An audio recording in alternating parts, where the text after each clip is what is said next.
If you've been following us for a while, you know all about Curious Builder Bootcamp and Sonic Camp. Well, Sonic Camp 2.0, it's on March 20th. All the details can be found at curiousbuilder.com. Tickets are selling fast. We hope to see you there. While the crew is working on the foundation on site, the crew is in the manufacturing facility assembling the wall panels. Take the same amount of work, which might be 12 or 18 months, and then you start to stack it, and then you have additional efficiencies all the way down the line, and you can start to see it's that layering of schedule and layering of time that contributes to the compression of the schedule.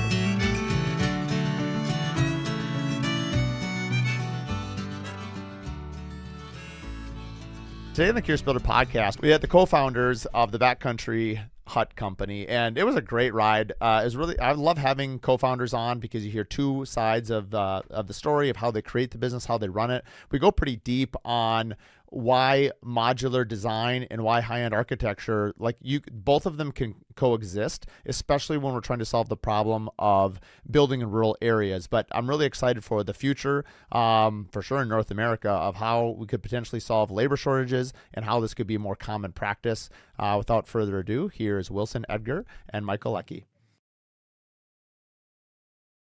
Welcome to the Curious Builder Podcast. I'm Mark Williams, your host. Today we've got Wilson, Edgar, and Michael, is it Leckie? Leckie, yes. All right. We've got two co-founders out of Vancouver, BC, of the Backcountry Hut Company. Welcome, gentlemen. Thank you so much for having us. All right. We got a shout out to Anthony out of Missoula, Montana for connecting us. So Anthony is a Contractor Coalition alumni. He's actually originally from Minnesota. His parents live pretty close to where I'm recording right now. And we had a cabin in Montana for 25 years. And so we're doing this home right now in Minneapolis called Mesa Hoos, which has gotten a lot of attention. And we were just talking about it, and he's like, "You have got to talk to Wilson." And so anyway, that's how it was. Like, Wilson reached out to me and was like, "Hey, I want to tell you." I was like, No. We're not having any conversation. This is a live conversation on a podcast. So I always like my first ones to be just raw reaction. It's more genuine that way. So thanks for agreeing to this blind podcast info date. No worries, Mark. It's great to be a part of it. And Anthony, once again, thanks for the introduction. Happy to be a part of the conversation.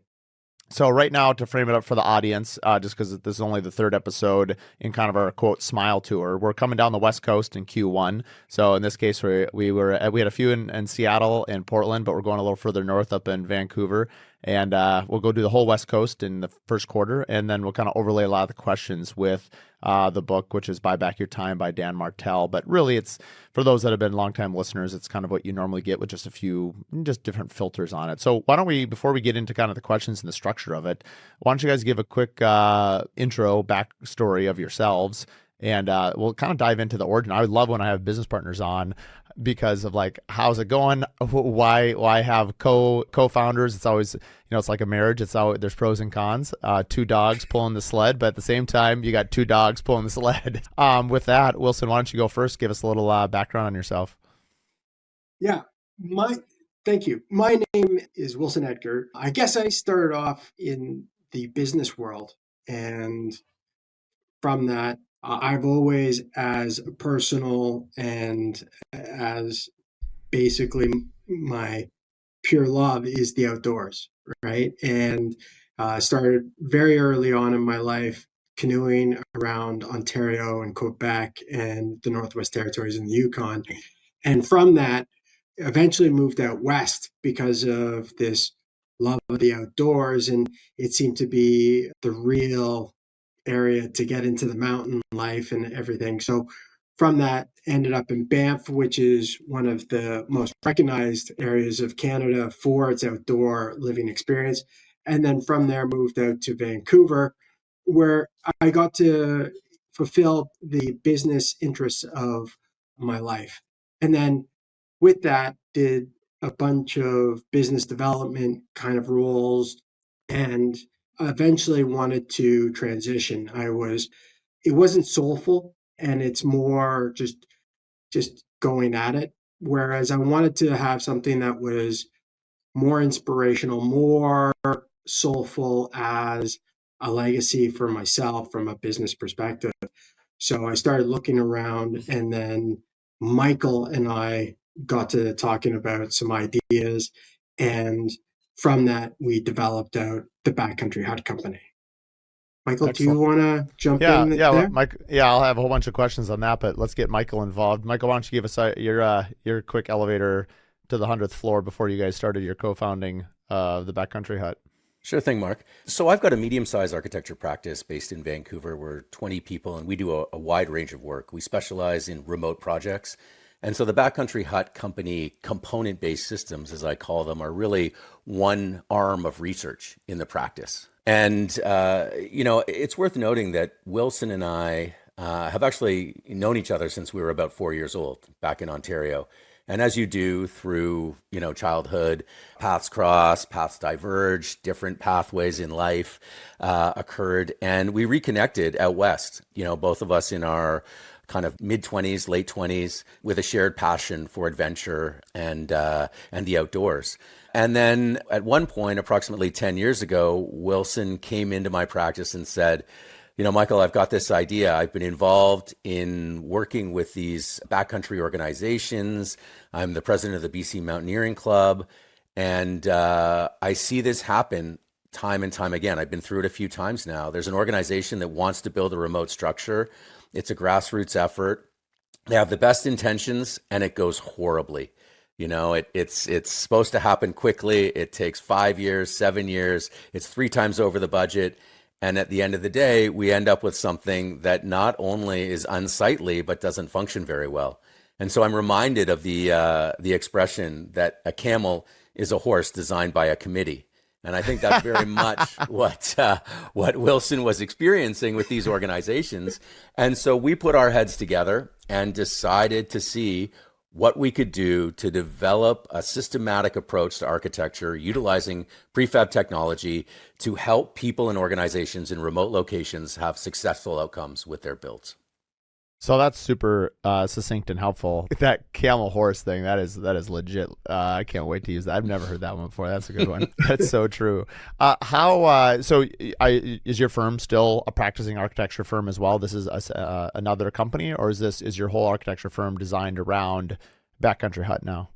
No, it's funny. The text that we're talking about, Buy Back Your Life, is something that I've employed through various business ventures, and I employ it in my architecture practice as much as Wilson and I employ it at the Backcountry Hut Company. I would say that the Backcountry Hut Company sort of emerged out of the Leckie Studio incubator, and Wilson and I had a very simple handshake business partnership agreement on day one, and it was really best described like this: I make the pizza, he delivers it. And so, we spent the first 5 years, more or less, designing these first couple prototypes, refining them, testing them. And then we built the first one in 2019. And then the last 5 years, we've been delivering them and refining the process. And we'll get more into that in a second. But to answer your question more directly, I still have the architecture practice. It is my core passion project. And I'm, involved at a founder level in the Backcountry Hut Company, developing the vision, developing the systems, the design work. And Wilson, for the last 5 years and more, has really been involved in the day-to-day operations. That is also, I'm someone who loves analogy. You guys got 2 zingers off the bat right there. I love that. Wilson, the pizza delivery boy. It's going to be his new shirt for April 1st. It's awesome. It's so good. Thanks, Michael. Yeah, it's a good one, actually. It's also very clear messaging. I mean, as you guys both know, one of my questions is why, anytime you start a new business, I mean, you guys are both, had careers, sounds like several different businesses for both of you as you kind of wander. And you mentioned, a soulful practice. I can relate to that very much because I'm in the middle of sort of a reinvention over the last 2-3 years. And it's, after 18, 20 years of doing the same thing, you kind of get burned out regardless of what you do. And I feel like some people, when we were younger, they called it a midlife crisis. And for me, it wasn't that, but it was just mainly like, how do you rediscover your passion, the thing that makes you get really excited about? Because I share an equal or I don't know about equal, but I love the outdoors. I mean, heck, I started the Curious Builder boot camp just to fight the stereotype that builders are fat, hairy, lazy, flannel wearing alcoholic fatties. And so like the whole concept is like, I get all of my ideas of paddling up in the Boundary Waters. Every September I go up there with Yes. five or eight buddies. There's a no phone policy, and it's just to paddle the waters, and it's that quiet part of nature. And then I come back, it's like I bring a journal, because it's like I have so many business ideas. You get like one day of quiet for someone with ADHD and like a constant business, and it's just like, I mean, you could run the world on all the ideas that are created, but you need kind of that quiet space, or exercise, or skiing, or whatever it is. And I love to share that with other people. And it sounds like not only do you share it with other people, you literally created a business that sort of caters to the people that are seeking those serene moments. I think that's a fairly clear representation of what BAC is all about, right? Like it's about, we always said that it's the ability to unplug and to get into an environment that's calm and quiet and allow you to re-energize, because our day-to-day lives are so hectic that we don't get those opportunities. And when we do, we should really invest in them, right? By ensuring that you have that quality of experience that allows you to recover from the day-to-day onslaught that we all get, which is a good point towards the book that you have been mentioning. When you first started, you both had this idea, and it seems like probably, I would imagine, Wilson, that it was your experience in the backcountry and seeing some of these projects not go well. Or everyone's been to, like, well, not everyone, but people that go into the mountains, we've been to refugios if you're in like South America, or if you're like in Italy. It's like you go to Europe and like their systems are so much better, so much more beautiful. The food's great. You're like, it's not really camping. It's like luxury mountaineering over there. And I don't actually know much about the Canadian Rocky system. I mean, do you guys have a hut to hut developed system? And is it pretty basic? Is it more robust, or what's it like? Well, I would say some of the Canadian ones are becoming more evolved, but in comparison to like the Europeans and their systems with such a succinct record and experience and development process over the period of time that they started developing them to today. I mean, it's an evolution, right? And the challenge is just that in North America, there's always been this disconnected way of evolving the backcountry huts from state to state, to province, to different associations and clubs. So it's never a clear development process for all of them in one group, all working together to make that happen. So from that, it's always bespoke, and that's always been the challenge. And that was one of the main things that I noticed with Michael when we got together is that you get into these conversations kind of almost exactly like most of our private clients, is that they want something that is unique and special and high quality, but how do you get there from having an idea? And that's something that the reason why we've created the BAC process, services, and product lines that allow us to address those requirements.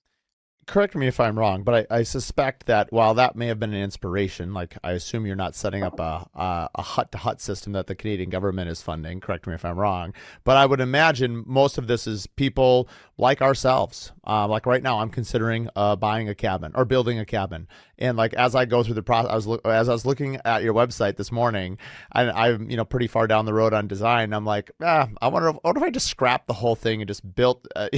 Just to try, and you're not the only modular company out there. I've been approached by several of them over the years, but I'm curious about the client mindset. Like I get like if you're in a rural place, this makes so much sense.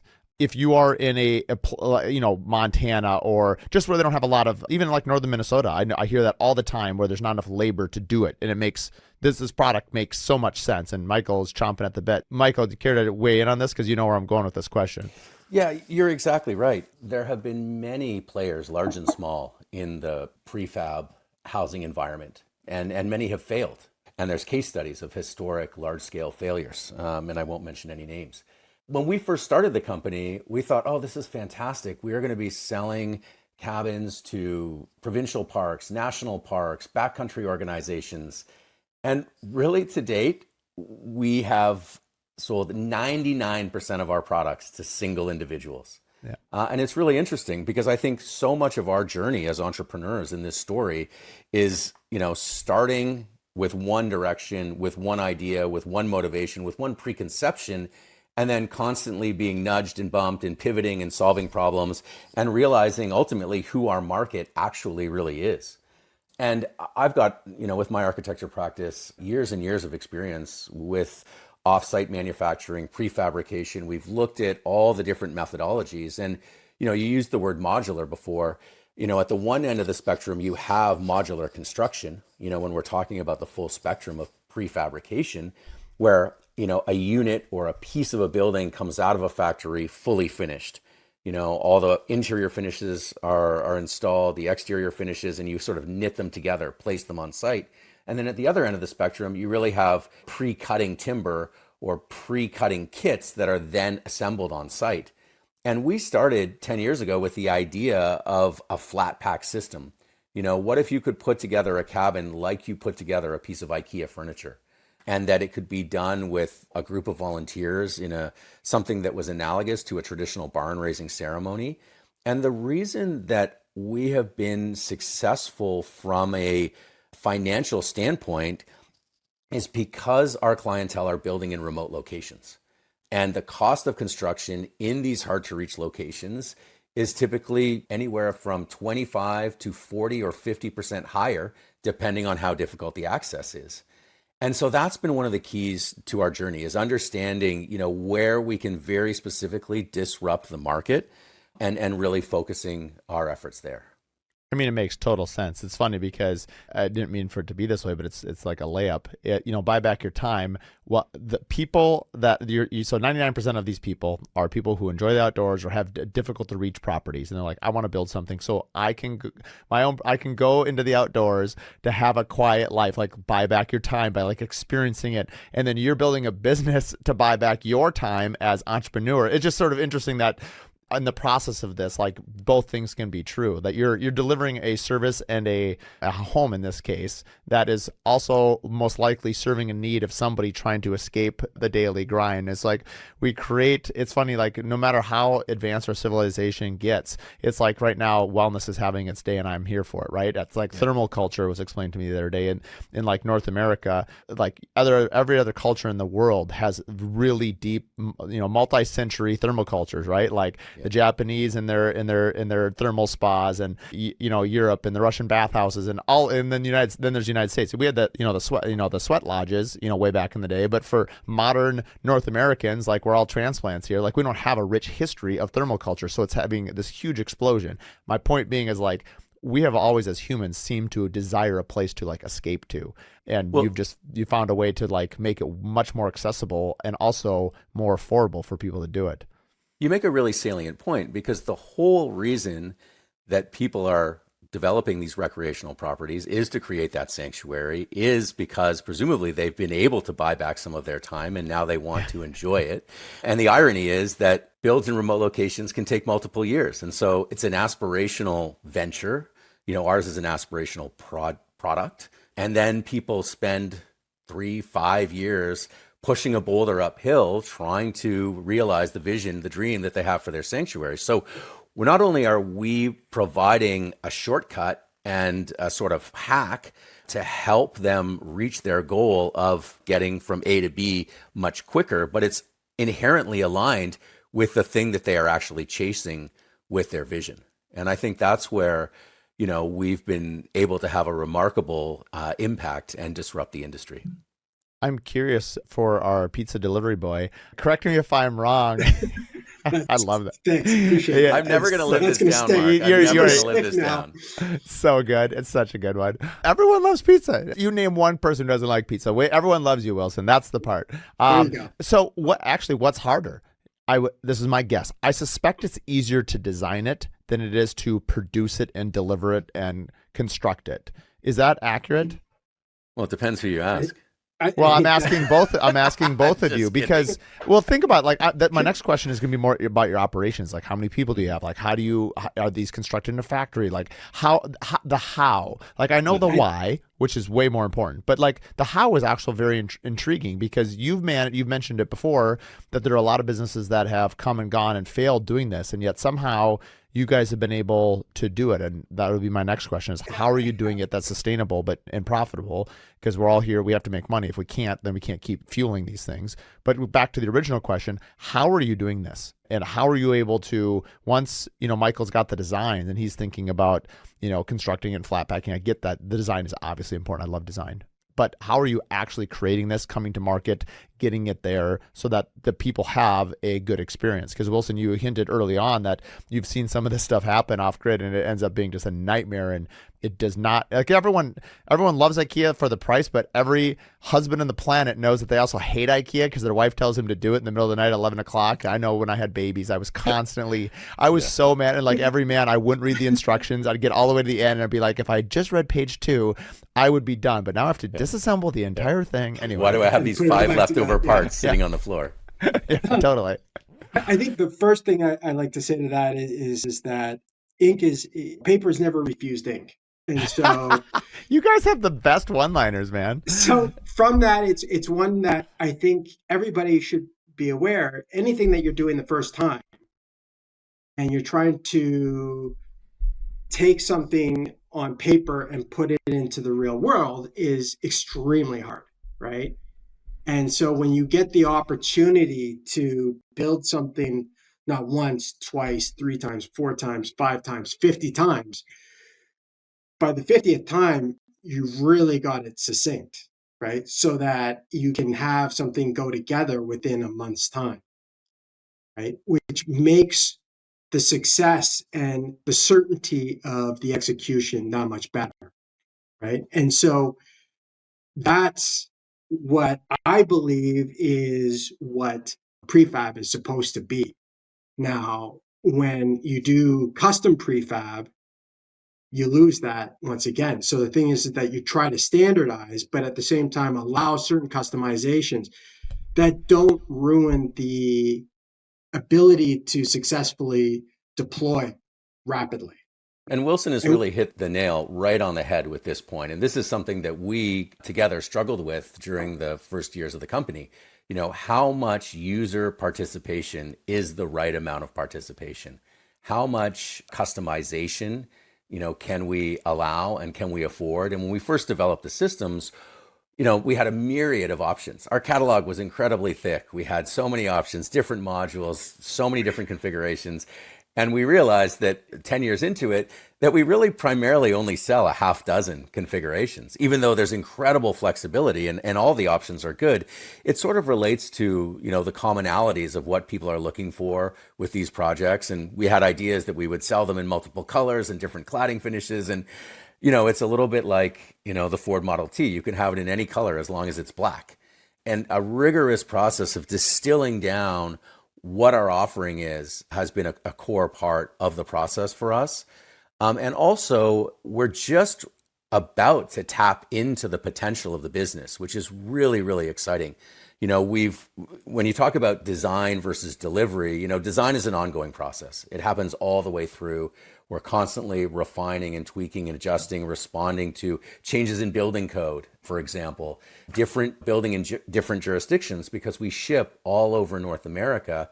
We have to be incredibly agile. The key to our systems, which we haven't even yet tapped into, is they're what I call component-based architecture.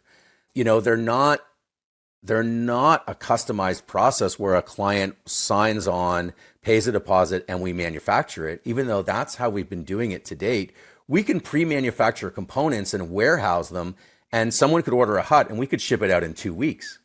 The challenge we have is that the friction points happen in the permitting process, in the land use, approval, site work process. And so the more we can start to focus on unlocking the friction there, the more we'll be able to realize the true potential of the systems that we've designed. So that's a really interesting point, but how is that even possible to solve?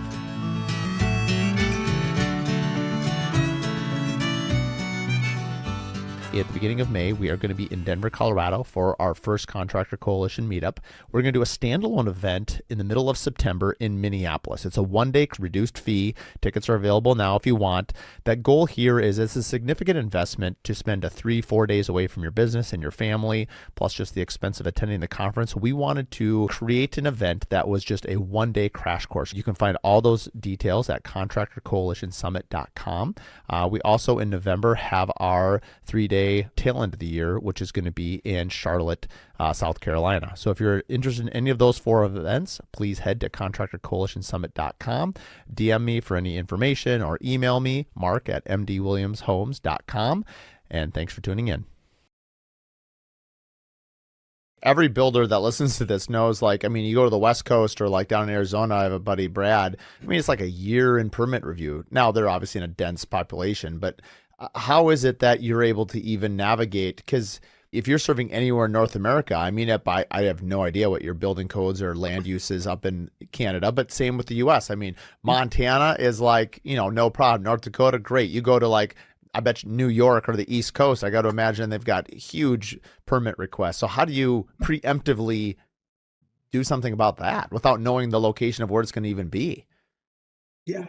So I guess the first I'd like to say that we've built now, we started fabrication in 2019.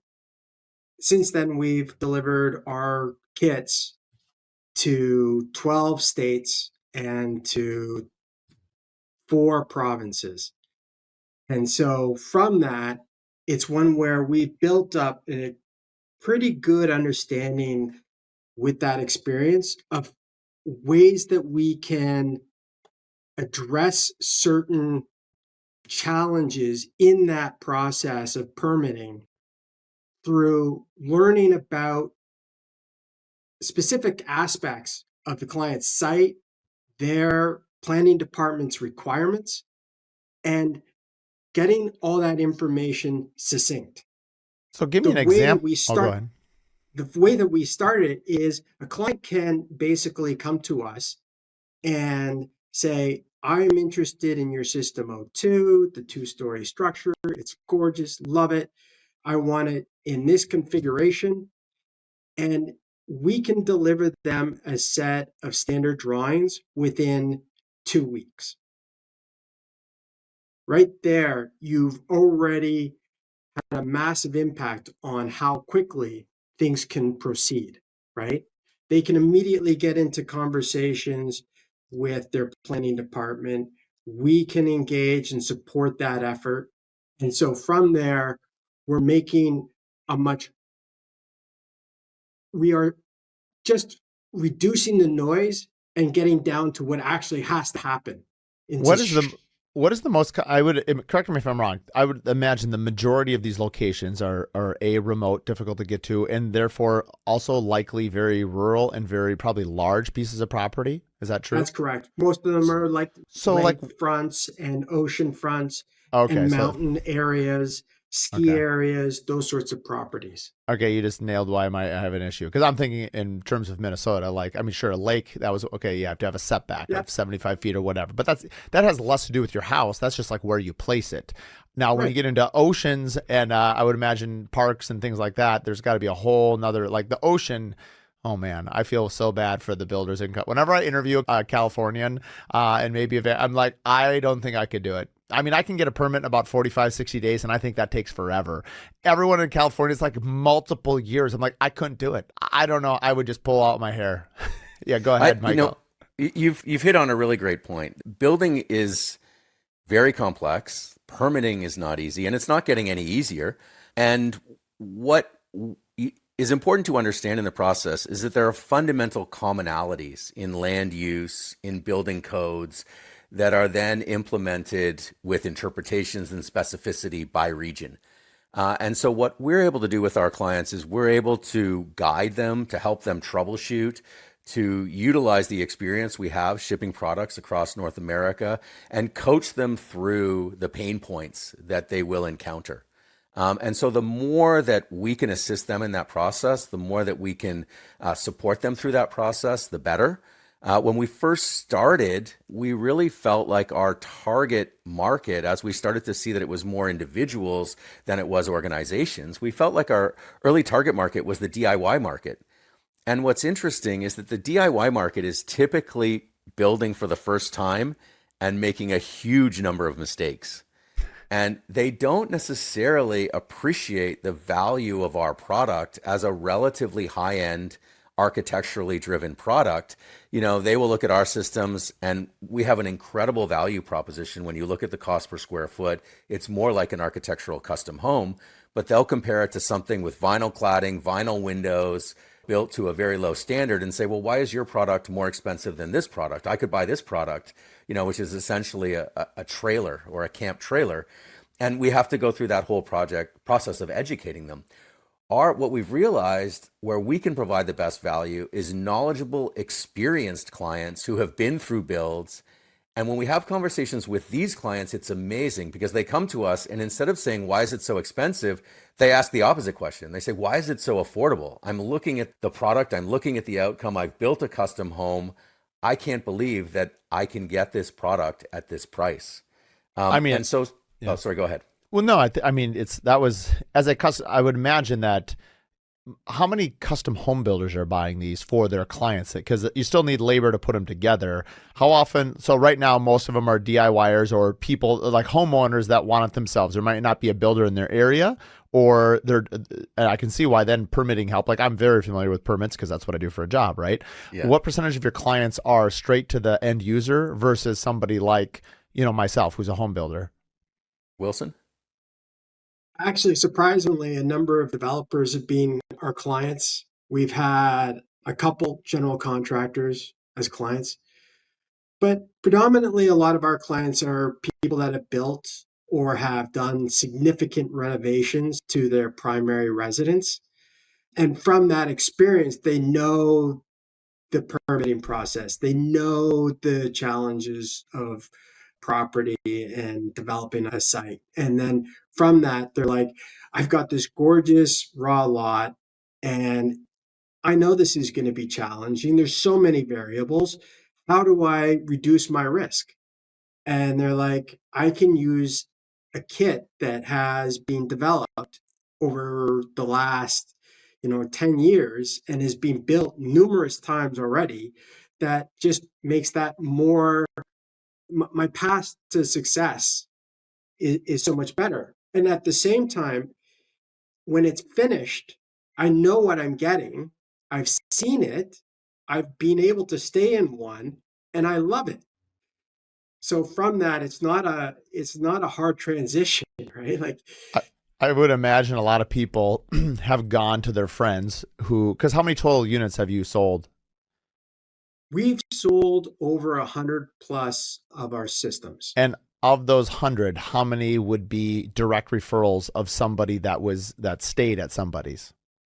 Or was in one actually? Not as many as you would think, actually. I think we have a huge marketing outreach.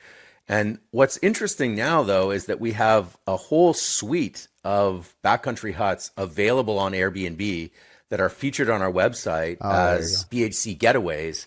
And this is now one of our greatest marketing tools. It was challenging in the first 5 years of the business as we were building the prototypes, and people would look at it and say, well, this is great, but I actually want to see one. And, we'd say, well, there's one here, but you'd have to fly across the country and, drive with us for 6 hours to go and see it. Or maybe take 3 or 4 flights or take a boat ride in. But now, because we have them distributed across North America and people can go and book stays, it's a much easier value proposition for us. I think that's super cool. I mean, honestly, it kind of makes me want to go try it out now because to go see it. And I think we've seen you mentioned developers. I can see as people are thinking, we mentioned early on about wellness. I mean, if you're going to have a community and you want to develop one around whatever it might be, we have some land up in Minnesota where there's a bunch of go ahead. Mark, my apologies. Developers were buying them for themselves, for their own cottages and chalets. Yeah. And not for hospitality, even though that is an interest of ours as well. Because I could see, especially there's a lot of firms now that are raising capital to buy their own, a VR, because VRBO model and the Airbnb model has proven to be quite successful. And there's a lot of tax laws, especially in the United States, I think, that are very advantageous. If you could, let's just say your cost on, there's a couple on your site that 350 or 400,000 approximate to build whatever. I mean, you could build 10 of them, right? So for $4 million, you could build 10 of them, put them around, you have to have some land, but like you can now create your own community, however that looks. So I could see from a developer, like they know what they're getting. It's also the way you could come to market would be so much faster than having a custom home builder build all of them. And plus, not everyone's going to want to stay in the same looking one. So great, you've got three different, you can multiple it up. So I could see like a developer, especially somebody that is interested in owning all of them and operating all of them, I could see it being very successful. You've identified one of the key strategic advantages that we have, this idea of certainty, this idea of accountability. You know what you're getting, you know how much it costs, and you know when it's going to arrive on site. We have one challenge at times, and it's what we alluded to earlier. The first time you do something always takes longer than the third or fourth or fifth time. And so for us, it's a real treat when we get to work with the same assembly crew. And quite often, a builder will subcontract out the assembly portion. And it's amazing to watch. The crew will come in, depending on the size of the cabin, one of our larger cabins, they'll come in, they'll work 10 days, and then they'll roll off the site and the entire thing will be assembled. And it's remarkable. And they love doing it. They know exactly how it goes together. We can time lapse it. It's really a beautiful orchestrated dance of how the entire thing comes together. One thing that I will say that's really interesting, just to go back to this idea of the challenge of permitting in jurisdictions, we live on a big island, to quote Bill Bryson, all the way across like North America, Canada, and the US. And there's so much specificity in all of those jurisdictions. One thing that we're really, really excited about is we're just launching backcountry huts in the United Kingdom. And we've got a partner over there that is starting manufacturing in Scotland. And so we're going into the exact opposite condition, the ideal conditions for our product, where you have a much smaller landmass, a much tighter sort of set of jurisdictional requirements.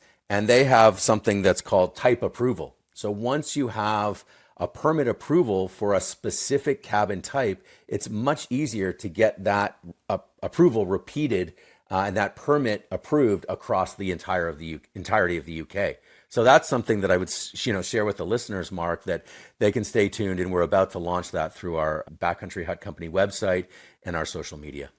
I mean, and I think honestly, Europe is probably more open to creativity and engineering. My next question is, what has been the main hurdle? Why, and this kind of leads to a broader question of like, why don't we see more SIP panel construction? And let me just, I'll let you answer the question, and then I have a secondary question. But what is your biggest objection right now? Like, why not 300 homes or 500 homes to this date? Like, what is the number one objection that people have, or what is the hurdle that you are finding most common that prevents people from saying, oh, you know what, I'm gonna move forward with this?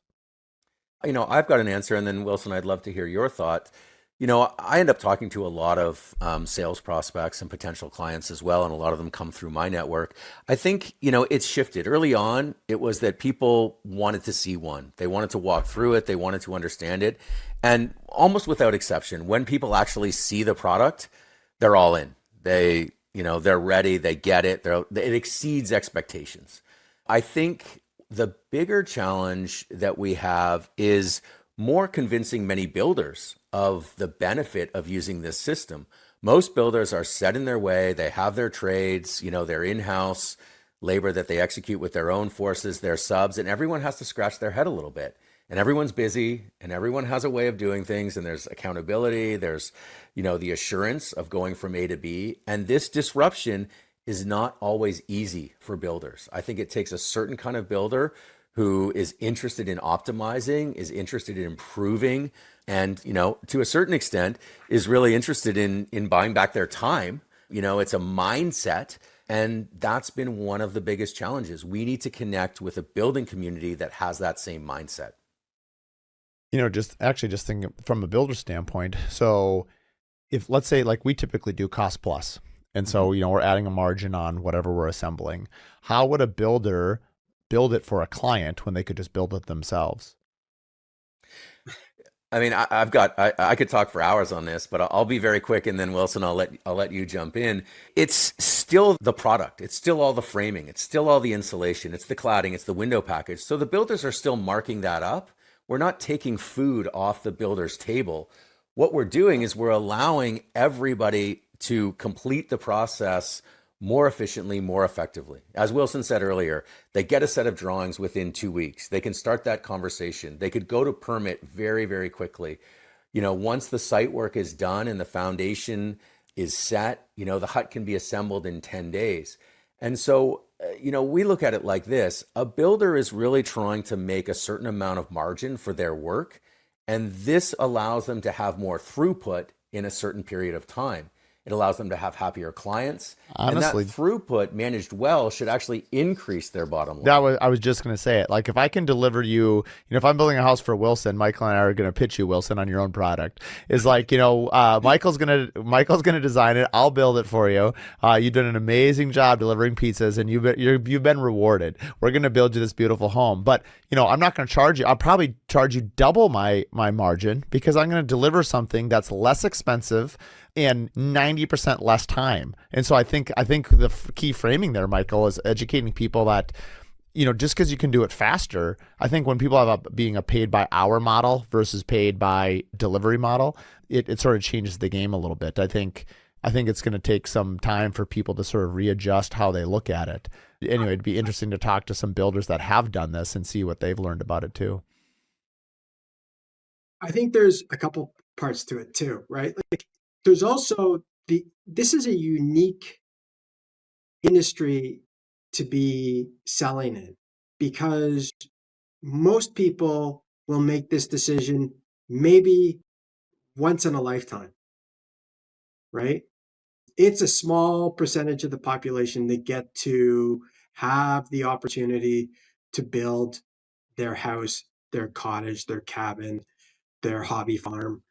And from that, if you've never done something and then all of a sudden you're trying to make the decisions on this, the chance that you could get it wrong is pretty high. And there's a lot of there's a lot of builders, and there's a lot of prefab companies, and there's a lot of different players in this space. And so from that, you can be told a bunch of different things, and it's hard to read through that or see through that noise, right? And to make a good decision. And it's very difficult, right? Like, there's a reason why Amazon and Walmart are as big as they are, because they have the cheapest product, right? They've also done an amazing job of making it insanely simple, right? Like the one click. I agree with your underlying principle, but I think the main reason why people buy, I should just speak for myself. I don't buy on stuff on Amazon because it's the cheapest. I buy Amazon because it's the fastest, quickest, most reliable. They have penetrated the market to such a degree that they've just made there's so few barriers to entry. You think about building a custom home. I mean, I'm proving your point. Like and this is what I do for my career, right? And it's like, we have to show all this value so many steps of the way. And it's like, there are so few people that have a second home, but then to go through the process of building a custom home, like, there are so many hurdles. Like, the desire, the pain point, or the pleasure point has to be so great that they're willing to endure a lot of their time capital. Think of how much time it takes somebody to commit to building a custom home, and you're literally giving people back their own time, but to still give them a product that they want. So I think the concept is sound. I'm just curious why people are so slow to adopt what seems like such a great idea. Why do you think people are skeptical? And if so, how do you overcome that skepticism? Well, I think that's the thing that we now have, right? Like, if someone wants to go see it, they can go see it. Mm-hmm.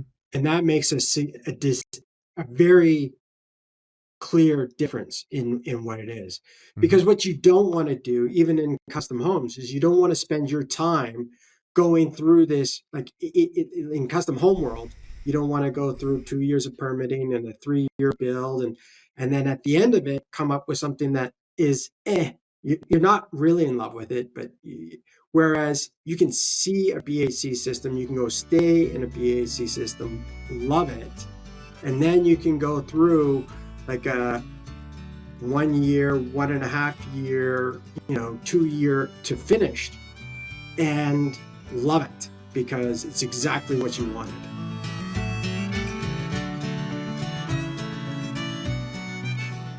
This episode is brought to you by Pella Windows and Doors. I've used Pella for 21 years as the exclusive window company on every one of my builds. When people ask me who I trust for windows and doors, it's Pella, every time. Their craftsmanship, their innovation, the top tier service make them a no-brainer for any custom home builder or designer who demand the best. Whether you're designing something bold or building something with timeless elegance, Pella has you covered. They're also the only window company that has a lifetime warranty on all of their windows.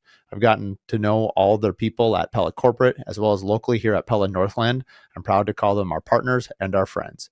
Visit Pella.com to learn more and connect with your local reps today.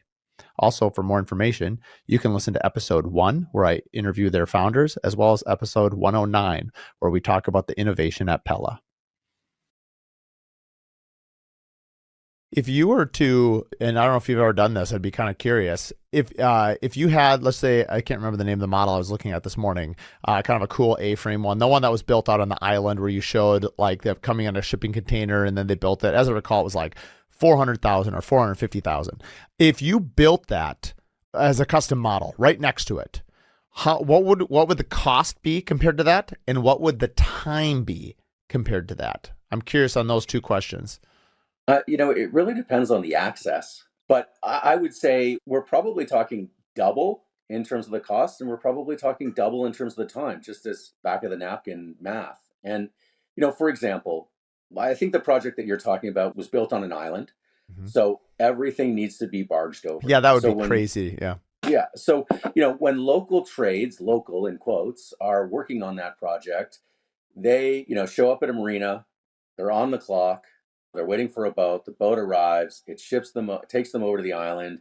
They've got their tools there, they start working. Let's forget a scenario where they, are missing some hardware or don't have a pack of fasteners and they have to travel 3 hours to go to the nearest hardware store. But let's assume they have everything they need and they're working. They're only probably getting 5 or 6 hours of actual work in, and then they're traveling off the island and going all the way home. And so, when we can work with remote specialty crews, the crews are camping on the island, they're staying on the island, they're working 10 days on, 4 days off. Everything happens differently.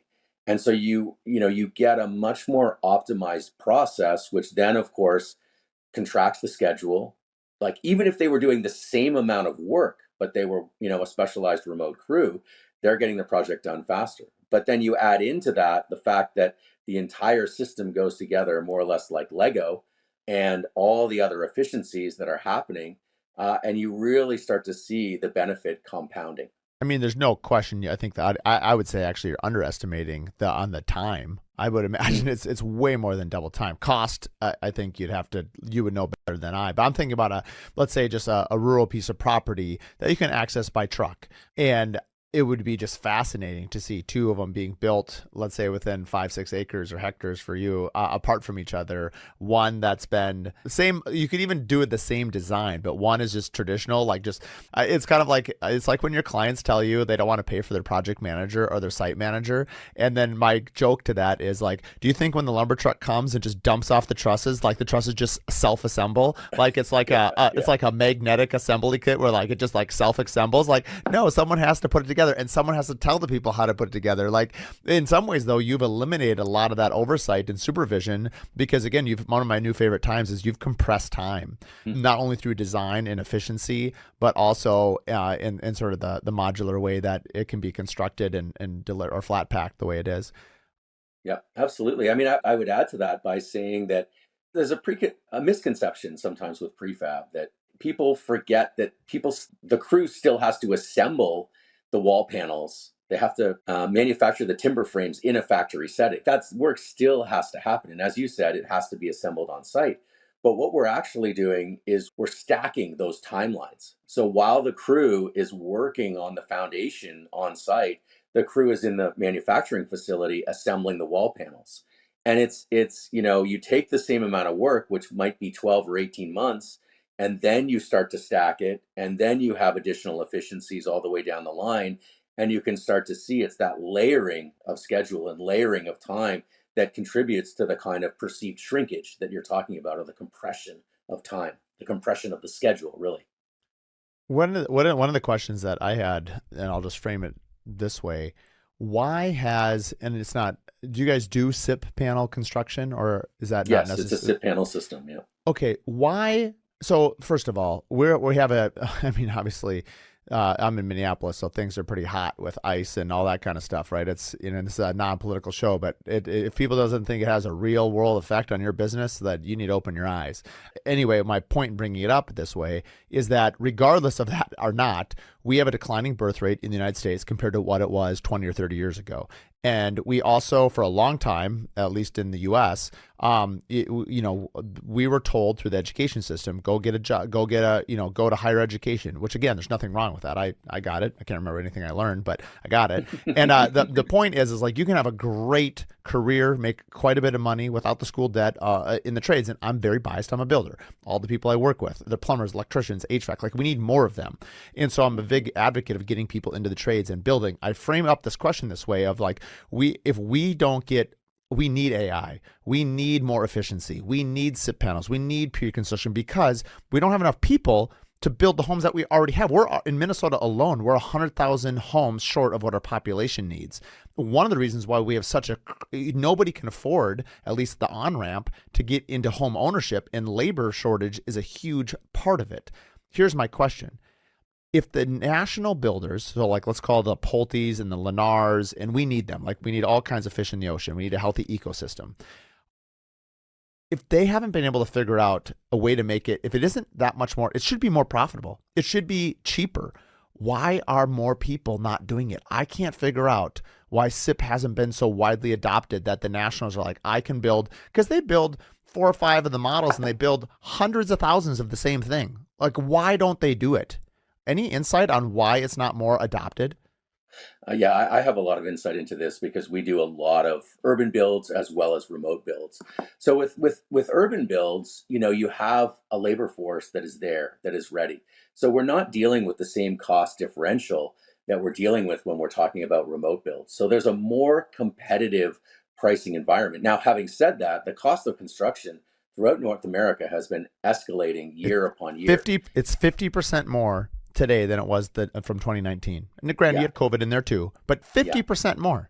Yeah, it's shocking. So what we're seeing is the idea of an entire industry that is used to doing things in certain ways, not just the way that things are built, the way that things are drawn, the way that things are engineered, the way that they're reviewed from a permitting and regulation point of view.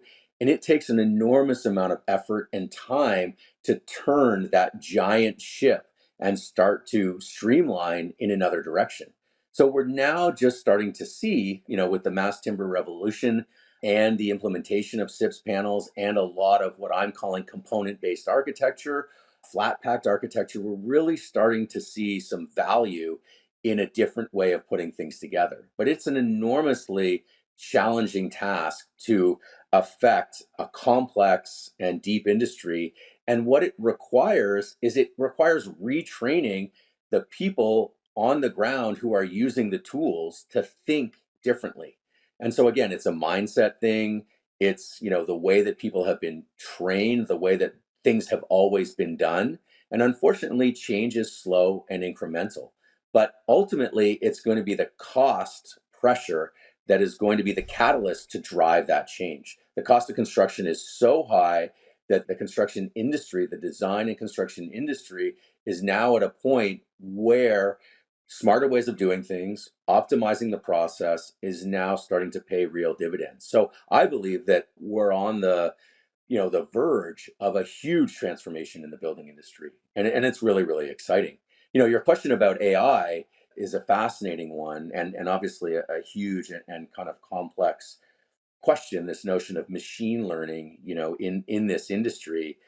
And the one thing that is, really puzzling is that in the early days of AI, what we're starting to see is this focus of machines and robots creating art and producing poetry while humans are in Amazon packing facilities, fulfilling orders and shipping boxes. And what I'm hoping is, and I'm hopeful that we can actually regain the kind of power, regain our lives, regain our time, again, to come back to the sort of theme of the conversation here, by using machine learning, by using AI to optimize processes and solve very specific problems, which will allow us to engage in the things that we are trying to do more effectively. I think another way to put it is that historically people used to get custom clothing. And people now know that custom clothing is extremely expensive. Tailored suits are very, very expensive. People used to get custom jewelry, less and less custom jewelry because it's extremely expensive, right? You used to get custom cars, or you get custom cars created. But, most people buy standard cars that are directly from, the catalog, right? Or on the online store. The reality is custom housing is more expensive than prefabrication. The challenge that people have is that they think prefabrication means that you're getting a lower quality product. In BAC, you're getting award-winning, architectural award-winning design with a high quality build kit that is at a level above custom homes. I mean, I think that's extremely well said. I mean, especially when you frame it in that frame, because everyone can relate to that. Um, just the customization, and I am obviously very biased because I'm a luxury home builder. That is my interest. That's my craft. That's what I like to do. What's sort of interesting about, I don't know, Michael, I didn't, because I didn't do enough research about you specifically, like, and your other parent architecture company. It'd be curious to know, like, the dichotomy between your two. Like, your other architecture, is it mostly catered to high-end custom, either is it commercial or residential, I imagine? Yeah, yeah. I would say we're a small, enormous practice in the sense that we have a lot of ambition and we do a wide range of projects. Small projects from tiny A-frames and boutique retail and hospitality, all the way up to 140 unit multifamily projects. We've developed this specialization in the remote locations, and we're finding that we can deliver projects for clients that are 600, 800, 1,000, $2,000 a square foot. And when I first, and more, many of our custom homes are in the $5 to $30 million range. I was originally concerned that Backcountry Hut Company would be a competitor for the work that I'm doing in the high-end custom single-family residential market. And in fact, it's turned out to be quite the opposite. The right client for a Backcountry Hut is a very specific client who doesn't want a very high-end custom home because it will take too long and it will cost a lot more. They see the value in a very high outcome, with all the certainty and a compressed time frame, scale, and budget. If nothing else, we're gonna have to have you back on, and you guys are gonna each have your 10 best dad jokes. I suspect both of you are dads. Is that correct? No, I'm a dad. No, you're not. Oh well. I mean, Michael's got some zingers, man. I mean, the I small come by it Normus, honestly. like, dude, you guys are just killing me with your one-liners. It's so funny. We're gonna have to have a one-liner podcast. It's funny. awesome. Sometimes, actually, it's funny. I love quotes. I've always liked quotes, even as a kid. And so, before on Thursdays, we do like a series called "Losers Are Winners" for like 20 minutes. I just have people on, and I only ask them what's their biggest loss. And I mean, mainly because we learn way more by failure than we do by success. But sometimes, when I can't get a guest on or early on, I would just like read my favorite quotes and apply them. But you've given me like 5 or 6, just some whoppers. One of the questions I wanted to go here as we wind down, where do you look to, I guess we've already covered the growth. One of the questions, we always let a client who was on previously, or sorry, a interviewee, ask a question. And I forgot to do that at the beginning. And so you guys will get an opportunity to leave a question for the next guest. The question that was asked, and I'll give you guys both a chance to answer this question, is what is your exit strategy from Backcountry Hut Company? Like, where do you see it going and growing, and then how do you see it? What is the end? Are you going to sell it off? Is it a handoff to other people in your company or your family, or what does this look like? I mean, I'll take a stab at that from my perspective, and then, Wilson, I'll invite you to share your perspective as well. We are still in the growth phase of this company, and we're at a very interesting point. We've built out a team. we have a half dozen key team members that are working with us across the various pillars. I would say technical project management, marketing and communications, sales. And we're now at a point where we are looking to bring in, a sort of C-suite of individuals to really help us grow and scale the company. We have products that have been specifically tailored towards hospitality, which is a really, really exciting market for us, selling multiples, as we touched on earlier, 4, 5, 6, 10 cabins to a single client. And there's incredible efficiencies on both sides doing that. And when we get to a point, where we're selling $10 million of product a year or $20 million of product a year, then I think we're really in a position to step away. And that might be, selling the brand to a larger multinational or international prefab company that is looking for a boutique suite of products that they can take. One of our biggest pain points right now is that we don't do our own manufacturing. And that's been an incredibly strategic decision, but also a big part of the success of the company, because prefab manufacturing is very fragile. You have a lot of overhead, you have a big facility, and you can hit bottlenecks where, you run out of runway very, very quickly. And so that would be one of our future steps. Would we consider, doing our own manufacturing? We have no intent to do that in the short term, but that would be the real value proposition at the point that we're looking to make an exit strategy, to take all the IP, to take all of the entire machine and have someone who has the entire back end kind of take it, buy it from us, and then deploy it and scale it even larger. How about you, Wilson?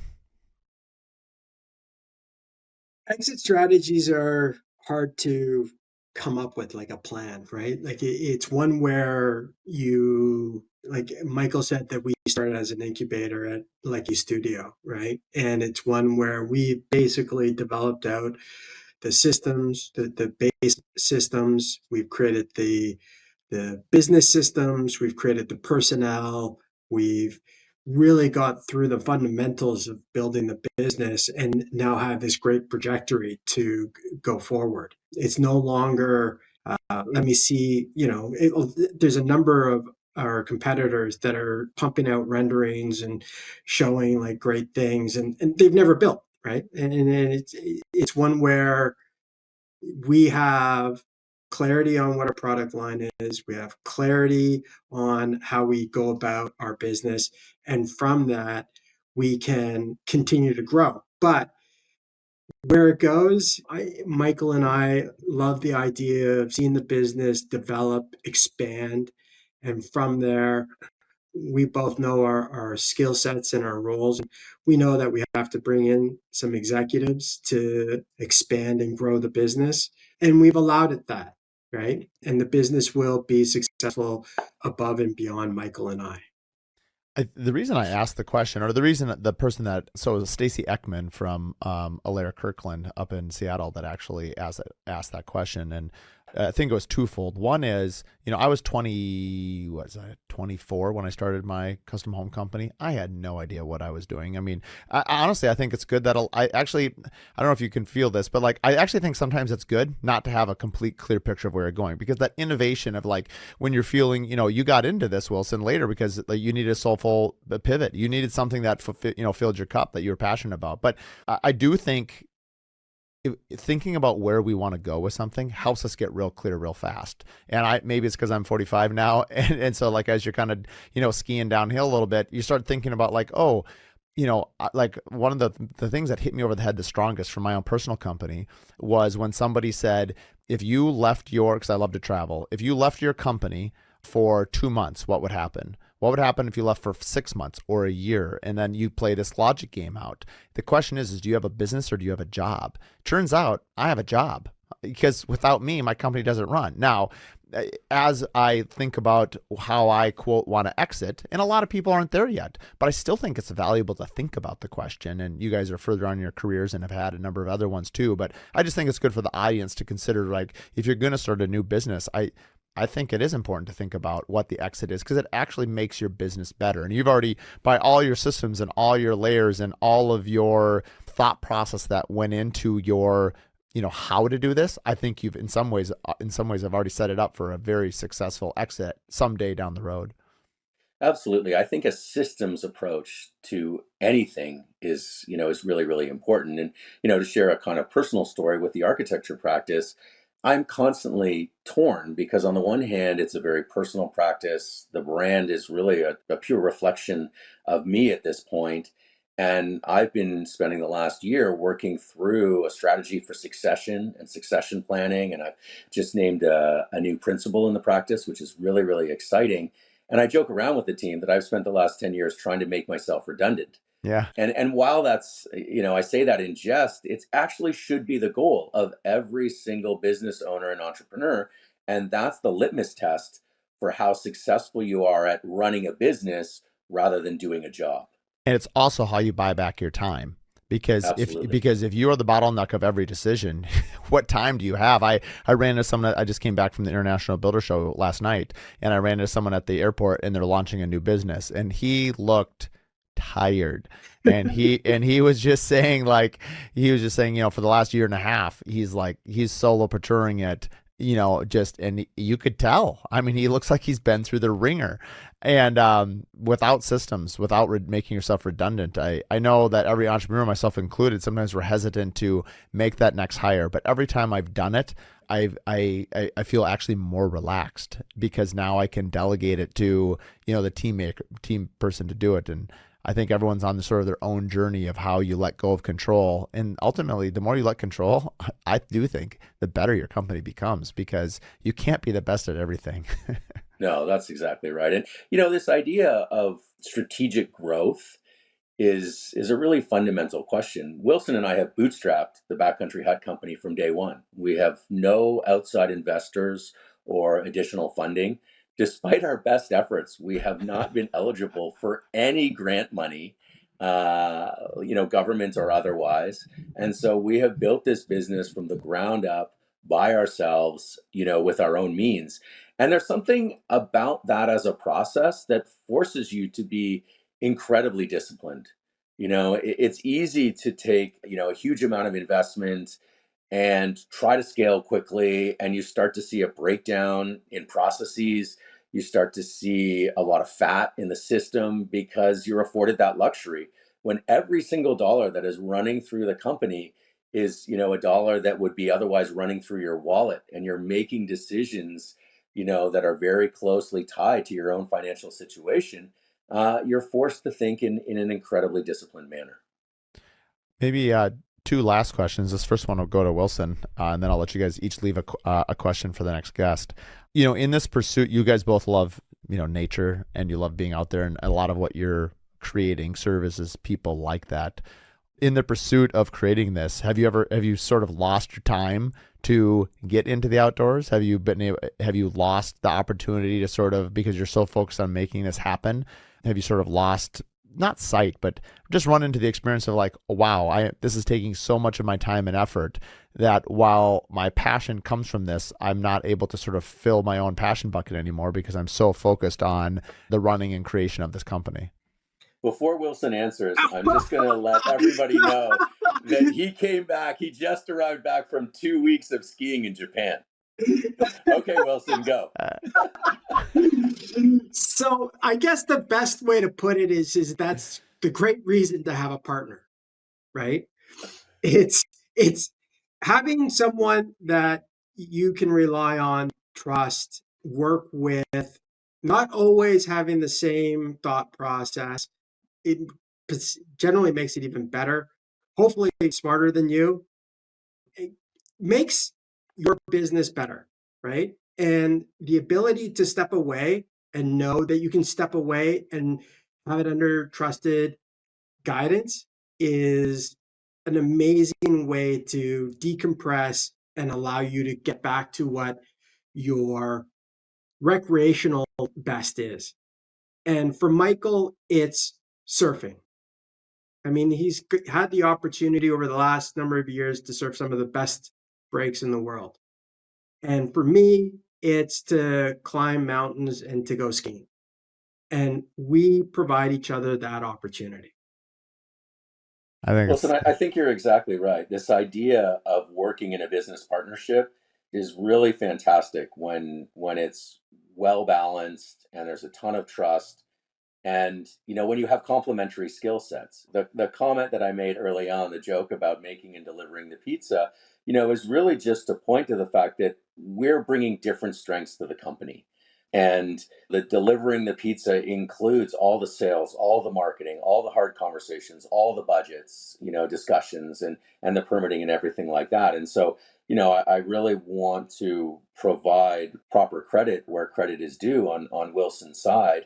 But the fact that we sort of stay in our own lanes and we provide perspectives into the other person's realm, but do it in a respectful way, I think is part of the key for the business. And I would say, to answer your question from my side, I'm finding that if anything, my personal life, my personal aspirations are coalescing with my work life as I get older and older, and not by accident, by design.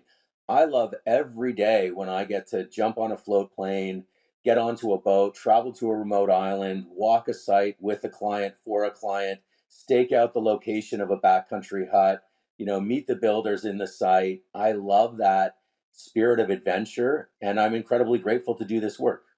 I think it's amazing. Well, we could talk for a lot longer. We'll have to do it on a ski trip to Japan. My sister actually just got back a couple of days ago. She was there as well. I haven't caught up with her yet, but we were talking before we recorded just how the West has had no snow this year. So it's not that Wilson wanted to go; he had to go. There just was no snow. Yeah. And he was kind enough not to send me any photos while he was gone. He's a kind man. Okay, you guys get to leave one question, or I guess there's two of you. What would be the question that you would ask the next entrepreneur that we have on the podcast? I mean, I think one of the things that happens in life, in business, is you're trying to do something and the universe points you in another direction. The universe forcefully or gently. It's usually the forceful moments that you remember most. And so my question for the next guest would be, what is one moment that felt like a catastrophe at the time that actually turned out to be a wonderful turning point or pivot point in your business journey? I think that's, I for sure will ask that one. That's pretty much the question. You framed it more eloquently as an architect would. I align more with Wilson on this. I'm a delivery guy. I'm a GC. I feel like, I'm totally feeling Wilson's vibe here. But the losers are winners. The moment that you have difficulty or trauma or any hardship, you've learned way more from that. I mean, Wilson, we could do the whole podcast about mountaineering, but every good mountaineer respects other mountaineers that have turned back, that didn't make the summit, because it took way more wisdom and grit to sacrifice your own self-ego and turn back and go back down versus risk the whole thing. And knowing when to push forward and when to turn around is probably the most valuable mountain trait any person in the mountains. And if people haven't been to the mountains and don't know that yet, just spend some time in the mountains, because probably, I don't know that much about surfing, but I love the water. I scuba dive a lot. If you don't respect the ocean, it'll be one of the last things you do. And the same is true of the mountains. So, I think just that balance of like how far to push it, it's really analogous to life. Mm-hmm. Yeah, absolutely. Very much. Well, thanks, gents. Appreciate your time. Thanks for the audience, and we'll have everything in your show notes. And I'm gonna go on. I think I'm gonna have to VRBO one of your spots and find a time to take the family or my wife and go find a spot, because I'm very intrigued to go see one of these in person. Amazing. We would love that. Thank you for your time, Mark. Really appreciate the conversation. Thanks, guys. Thanks, Mark. We have a consulting page, one-to-one consulting. Perhaps you've heard a guest where you like one of the topics. Maybe you want an introduction to some of the guests that I've had on. Perhaps you want to talk about branding or marketing or anything that we've covered on the podcast. You can book a time at curiousbuilderpodcast.com. Thanks for tuning in to the Curious Builder Podcast. If you like this episode, do us a favor. Share it with 3 other business owners. The best way that we can spread what we're doing is by word of mouth. And with your help, we can continue to help other curious builders expand their business. Please share it with your friends, like and review online, and thanks again for tuning in.